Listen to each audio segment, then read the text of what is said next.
Assalamualaikum warahmatullahi wabarakatuh. Waalaikumsalam warahmatullahi wabarakatuh. Gimana kabarnya hari ini? Alhamdulillah baik, Bu. Mana temannya yang lainnya?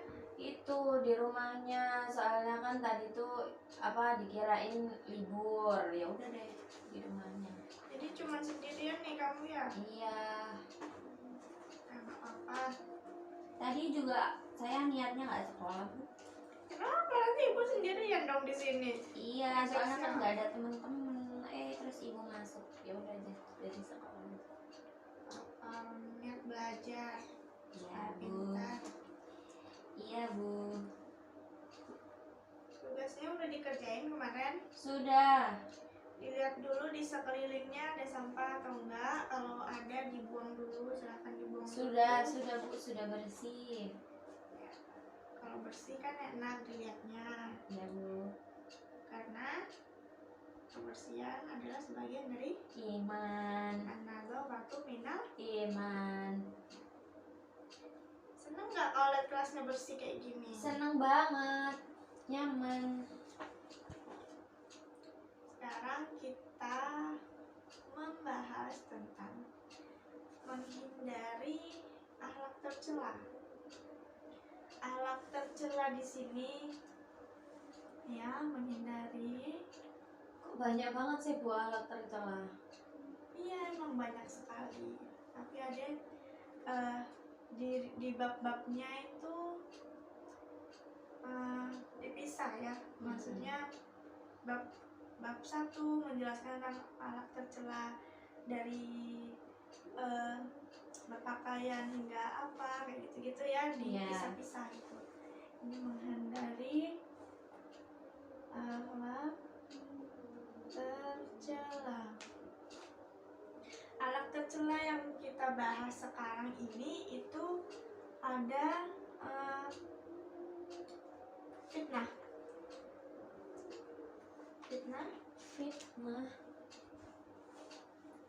Kemudian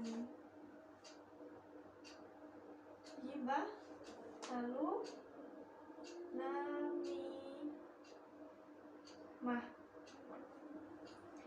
Fitnah di sini, apa fitnah itu? Fitnah itu kayak suka nuduh-nuduh orang gitu loh Bu, kayak suka nuduh-nuduh orang sembarangan padahal dia nggak salah gitu, itu dituduh-tuduh gitu. Iya tak Bu? Iya benar. Fitnah di sini tuh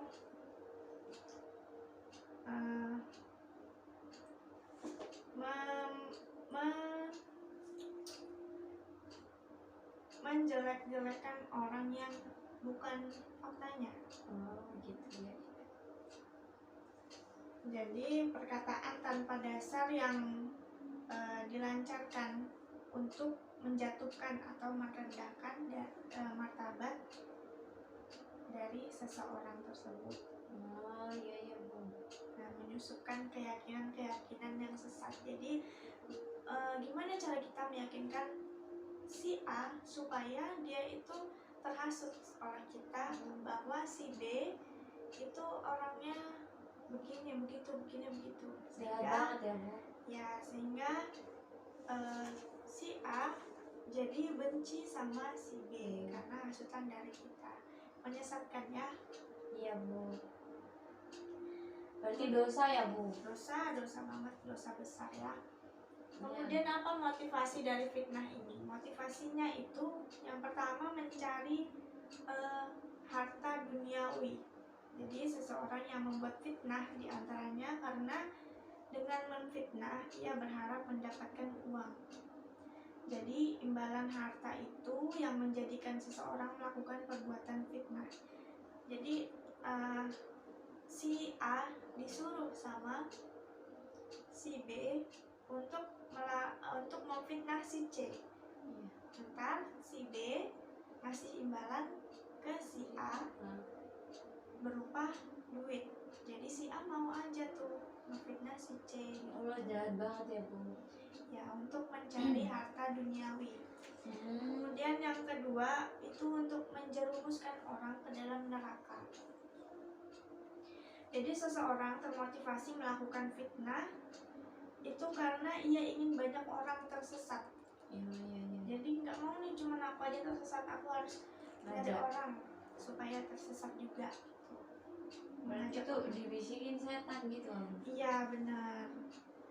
Nah, dan terperangkap ke dalam pusaran fitnah dan pada akhirnya akan masuk ke dalam api neraka. Di sini dahulu itu Rasulullah memiliki spionase atau yang bernama Hudzaifah bin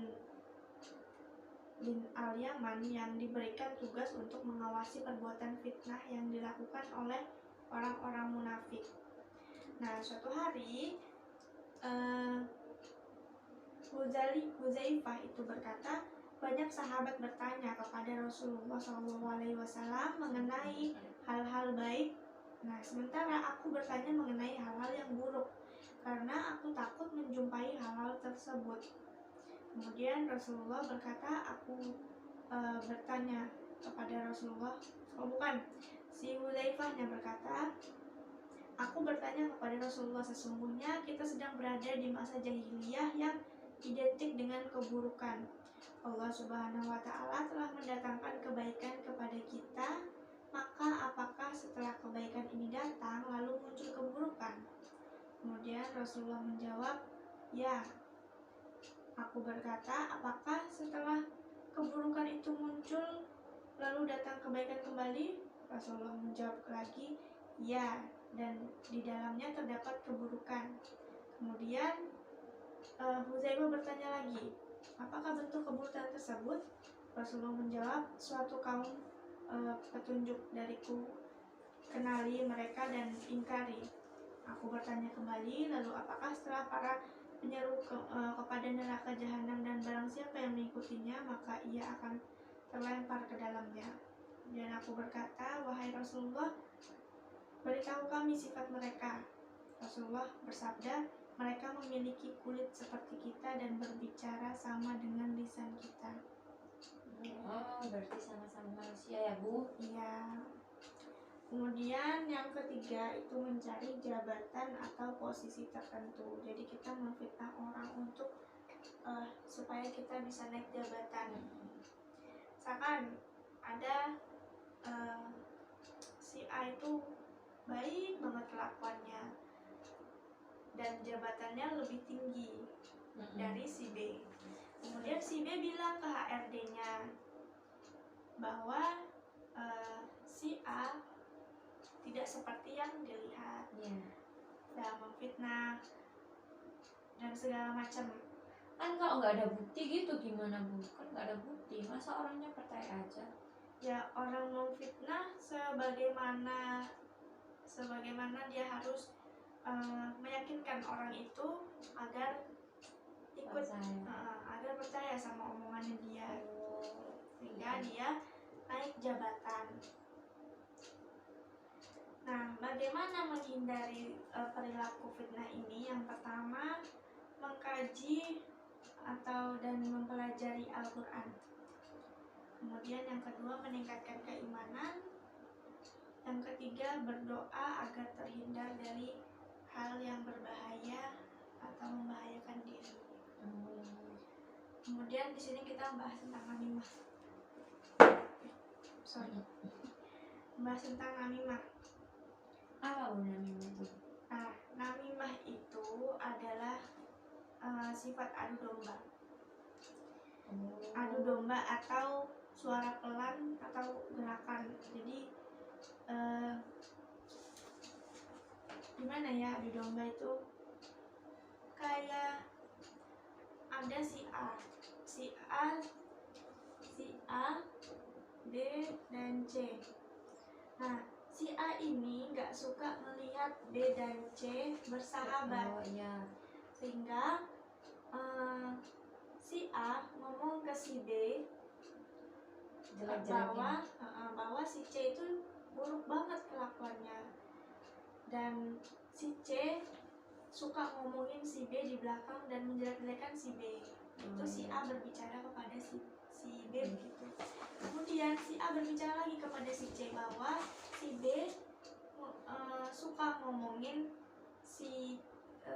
si C ini bahwa si C itu buruk. Nah, lalu sukseslah hasutan dari si A ini, dan si B dan C ini akhirnya bercerai-berai. Itu namanya adu domba. Lalu apa yang diinginkan dari orang yang suka mengadu domba itu? Yang pertama, ingin citra buruk melekat pada seseorang. Ya Allah, jahatnya. Ya, jadi si A ini pengen si C buruk di hadapan si B, dan si A pengen juga si B ini buruk di hadapan si C. Tuh. Lalu yang kedua, menginginkan citra baik di mata seseorang. Nah, dengan si A ini memberitahu si B bahwa si C menjelek-jelekan si B, dari situ si B punya pandangan baik terhadap si A. Begitu juga sebaliknya kepada si C, sehingga si A ini menginginkan citra baik di hadapan si B dan C. Kemudian memiliki hobi mengadu domba orang lain. Di antara tujuan orang melakukan adu domba adalah karena hobi. Ya Allah, jahatnya, kok ada yang orang kayak gitu? Iya, kenapa nggak hobinya olahraga atau memasak? Berarti itu dia kayaknya nggak bahagia deh, Bu. Iya, hidupnya selalu dipenuhi dengan iri dan dengki. Dia nggak suka melihat orang itu berteman baik gitu. Jadi dia mengadu domba karena dia kayak seakan-akan dia kurang puas sama dirinya sendiri yang orang lain melihat, mungkin dia merasa orang lain melihat dirinya itu buruk, sehingga dia mengadu domba orang lain dan dia mendapatkan citra baik kayak gitu. Oh iya Bu. Nah, karena hobi mengadu domba nggak boleh. Kemudian berlebihan di dalam berbicara atau kebatilan.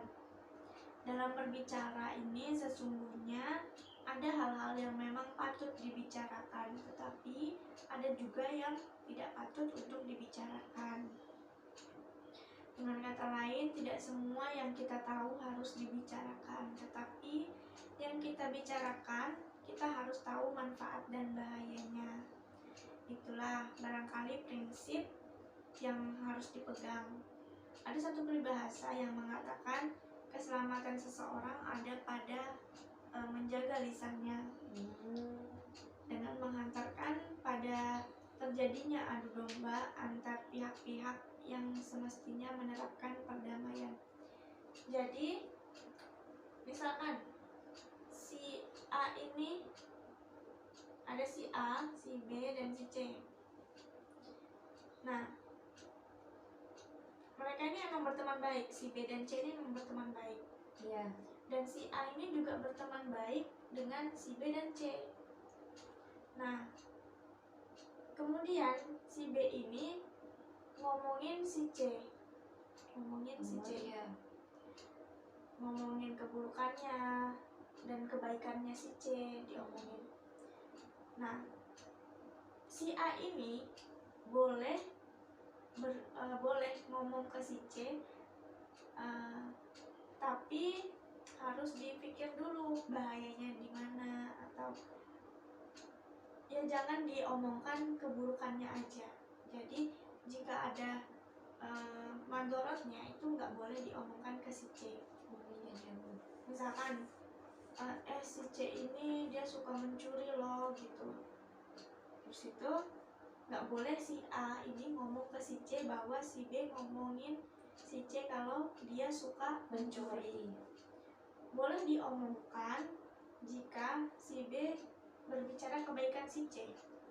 Jadi si A ngomong, si B ngomongin kebaikan kamu yang ini, itu gak apa-apa dibicarain, sehingga mereka bisa bersahabat atau mempunyai citra baik semua. Jadi harus dipikirkan terlebih dahulu ada madharatnya atau enggak yang dibicarakan itu gitu. Iya ya Bu. Kemudian langkah-langkah atau mengantisipasi namimah itu tindakan atau mengadu domba pada umumnya terjadi di tengah masyarakat. Oleh karena itu kita harus melakukan langkah-langkah agar terhindar dari dan tidak terjerumus di dalamnya. Yang pertama, tidak segera mempercayai gosip. Jadi kalau si B dapat gosip dari si A, dia tidak langsung percaya. Si B ini tidak langsung percaya kepada si A. Iya. Kemudian dia harus tahu dulu bagaimana kebenarannya, atau dia melihat sendiri atau gimana. Jadi iya. jangan langsung percaya sama Si gosipnya si A ini. Iya ya Bu. Kayak si A ini buruk banget ya. Dan Iya. tadi A mulu yang buruk. Kemudian yang kedua, mencegah dan menasihati pembawa berita. Jadi kalau si A ini ngasih gosip kepada si B ini harus menasihatin si A. Jadi misalkan nggak boleh ngomongin kayak gini-gini, nggak boleh begini. Tapi begitu. kalau ngomongin orang itu kenapa ya Bu? Kok enak banget gitu? Nah itulah namanya hasutan dari setan. Iya. Dimana kita sangat mudah untuk pergi ke neraka dan sangat berat untuk pergi ke surganya Ya Allah. Allah. Kemudian yang ketiga, memiliki asas praduga tidak bersalah. Nah, sebagai seorang muslim tidak boleh begitu saja mempercayai terhadap berita yang belum jelas sumbernya. Jadi harus, misalkan si A ini ngasih berita ke si B. Nah, si B ini harus tahu jelas dari mana sumbernya. Dia melihat langsung kenyataannya bagaimana. Iya Bu. Kemudian kita berbicara tentang ghibah. Ghibah di sini itu membicarakan seseorang, Ngerasani gitu tapi. iya, ngerasani, bicarakan seseorang yang tidak hadir. Misalkan nih si A, B, C ini bersahabat, kemudian si C ini tidak hadir. Iya. Nah, si A dan B ini punya kesempatan untuk membicarakan si C, membicarakan keburukan atau kebaikannya si C. Iya. Pokoknya dibicarakan. Nah, itu namanya ghibah. Ada dalilnya tentang ghibah itu, ya ayyuhalladzina amanu jtanibu katsiran minal dhanni inna ba'dadh-dhanni itsmun wala, dan seterusnya. Itu artinya, hai orang-orang yang beriman, jauhilah kebanyakan purbasangka atau kecurigaan, karena sebagian dari purbasangka itu dosa, dan janganlah mencari-cari keburukan orang, dan jangan menggunjingkan satu sama lain. Adakah seseorang di antara kamu yang suka memakan daging saudaranya yang sudah mati? Maka tentulah kamu merasa jijik kepadanya, dan bertakwalah kepada Allah, sesungguhnya Allah Maha Penerima Taubat lagi Maha Penyayang. Apa motivasi ghibah itu? Nah, yang pertama itu motivasi berbuat ghibah itu, yang pertama mengobati sakit hati. Biasanya seseorang ketika sakit hati akibat perilaku orang lain, maka untuk mengobati sakit hatinya dia membicarakan perbuatan-perbuatan buruk orang yang menyakiti hatinya itu. Caranya biar ngilangin dosanya ghibah itu gimana? Kan ghibah kan dosa Bu. Terus kalau kepengen nggak dosa lagi gimana? Minta ampun sama Allah dan minta maaf sama orang yang kita ghibah. Jadi kita nggak cuman minta ampun sama Allah, karena kita tuh berbuat dosa bukan hanya sama Allah aja, tapi kita berbuat dosa kepada orang yang kita zolimi, kepada manusia. Jadi kalau kita minta ampun kepada Allah, Allah Allah tidak akan mengampuni kalau Yang- orang yang dizolimi itu tidak mengampuni. Oh, Jadi kita iya, harus iya. meminta ampun kepada orang yang kita zolimi, lalu minta ampun kepada Allah. Oh, iya. Itu mencari ridhonya Allah di situ ya. Kemudian mengikuti teman. Jadi dia itu ghibah dapat terjadi karena seseorang ikut-ikutan pada temannya. Nah, biasanya ikut-ikutan ini terjadi karena apabila seseorang tidak mengikuti, maka ia akan dianggap tidak setia kawan. Jadi, misalkan si A, si B, si C ini menggibah si D. Nah, karena si C ini tidak hadir, si A, B, dan D ini gibah si C. Lalu si D tidak mau menggibahi si C, dia tidak ikut-ikutan, maka si A dan B ini nanti akan memusuhi si D karena dianggap tidak setia kawan. Jadi dia harus ikut menggibah si C.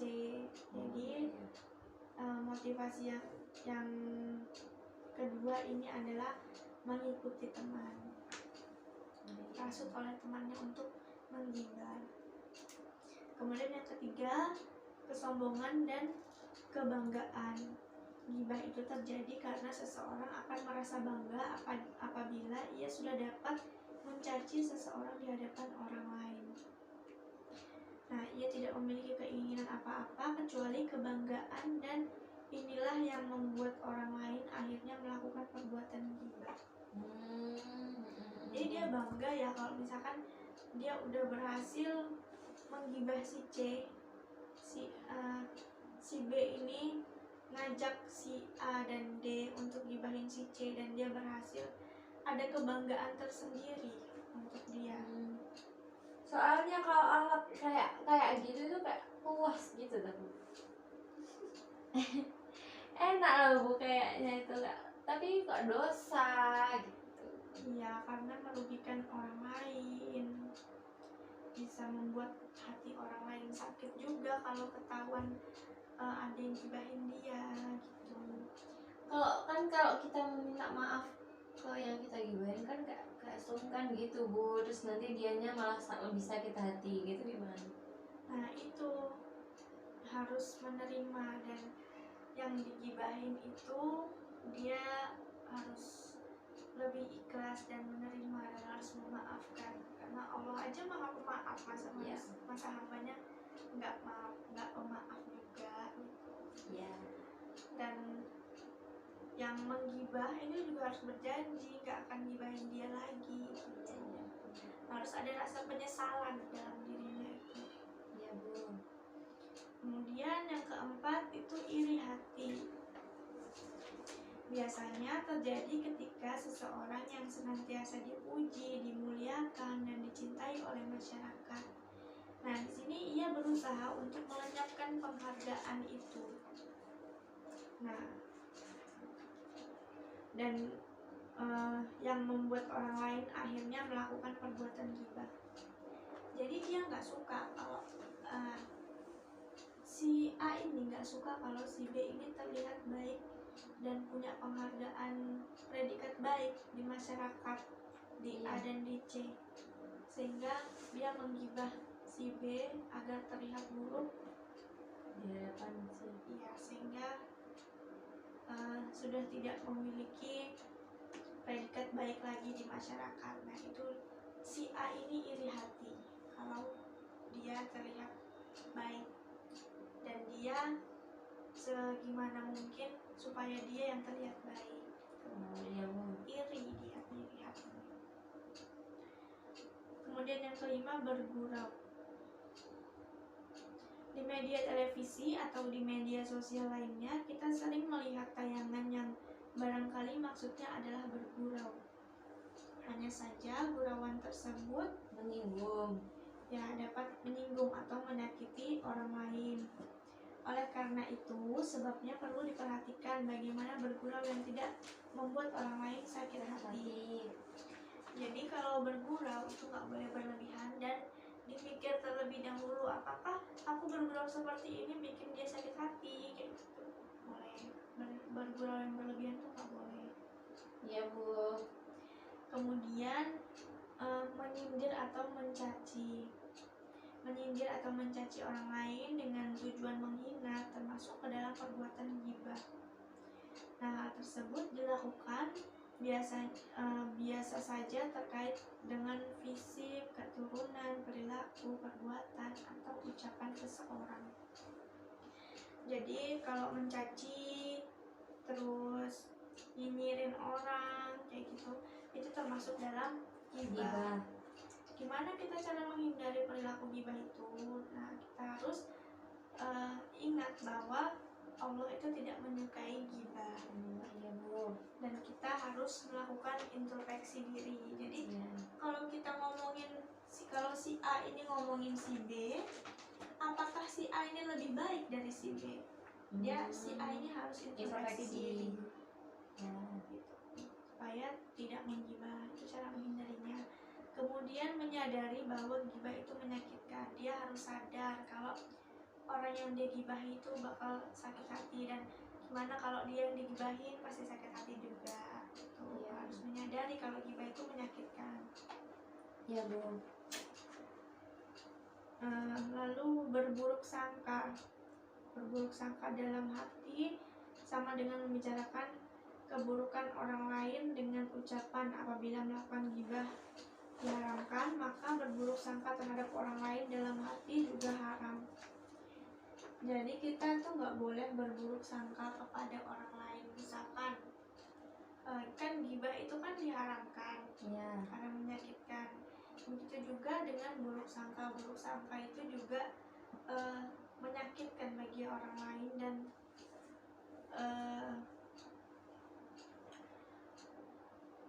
kita tidak boleh berburuk sangka. Misalkan si A ini melakukan perbuatan yang sebenarnya dia punya niatan baik atas perbuatannya, tapi si B ini udah seuzon duluan. Oh iya.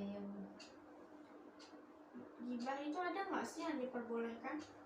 Boleh, kalau baik kan membicarakan orang gibah. Nah iya, ada gibah yang diperbolehkan. Yang pertama, mengungkap kezaliman. Jadi jujur. Mengungkap kezaliman, yang dimaksud dengan mengungkap kezaliman adalah seperti terhadap orang yang teraniaya oleh orang lain.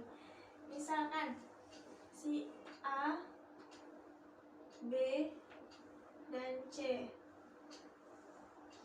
Si C ini terzolimi oleh si B, maka si A ini boleh mengadu kepada si B bahwa si B telah menzolimi si C.